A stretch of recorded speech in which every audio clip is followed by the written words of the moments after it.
Bismillahirrahmanirrahim. Assalamualaikum warahmatullahi wabarakatuh. Teman-teman dan sahabatku sekalian, pada kesempatan kali ini saya akan menjelaskan tentang kondisi bagian seorang ibu dalam ilmu faraid. Sesuai dengan ayat suci Al-Quran, surat An-Nisa ayat ke-11 yang berbunyi, A'udzubillahi minasyaitonirrajim, bismillahirrahmanirrahim. Wali abawaihi likulli wahidin minhuma sudus mimma taraka in kana lahu walad fa illam yakul lahu walad wa warisahu abawahu fali ummihi sulus fa in kana lahu ihwatun fali ummihi sulus.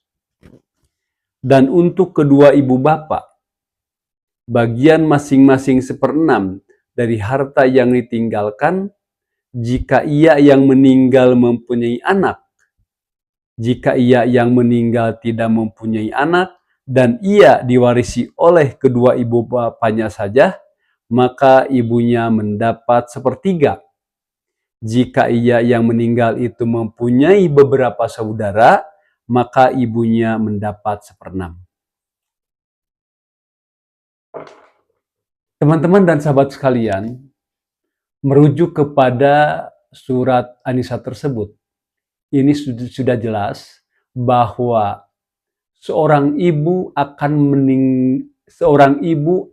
mendapatkan 1/6 dari harta yang ditinggalkan oleh anaknya yang meninggal ketika anaknya yang meninggal tersebut mempunyai para waris atau mempunyai keturunan atau mempunyai saudara.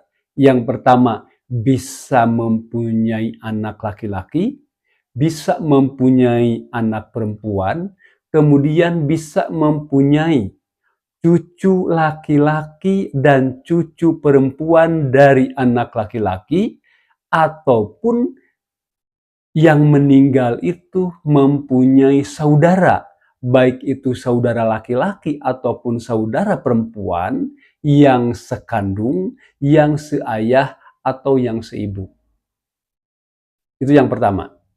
Kemudian yang kedua, seorang ibu akan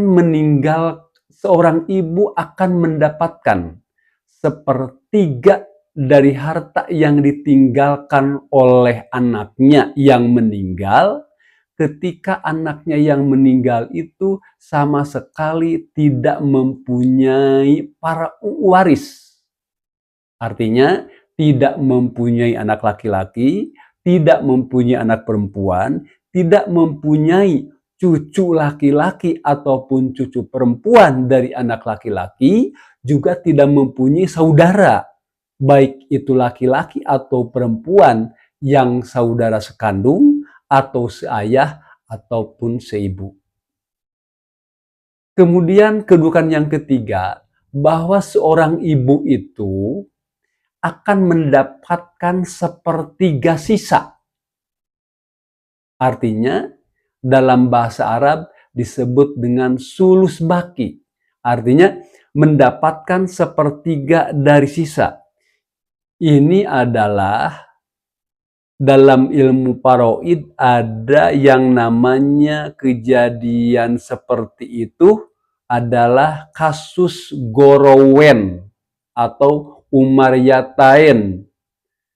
Kenapa bisa disebut seperti itu? Disebut Gorowen atau Umaryatain karena apa? Karena kasus itu baru muncul pada zaman Khalifah Umar bin Khattab, sehingga Umar bin Khattab menyelesaikan apabila ada yang meninggal, ahli warisnya itu adalah seorang ibu, kemudian seorang bapak, kemudian ditambah salah seorang yang meninggalnya itu adalah suami atau istri.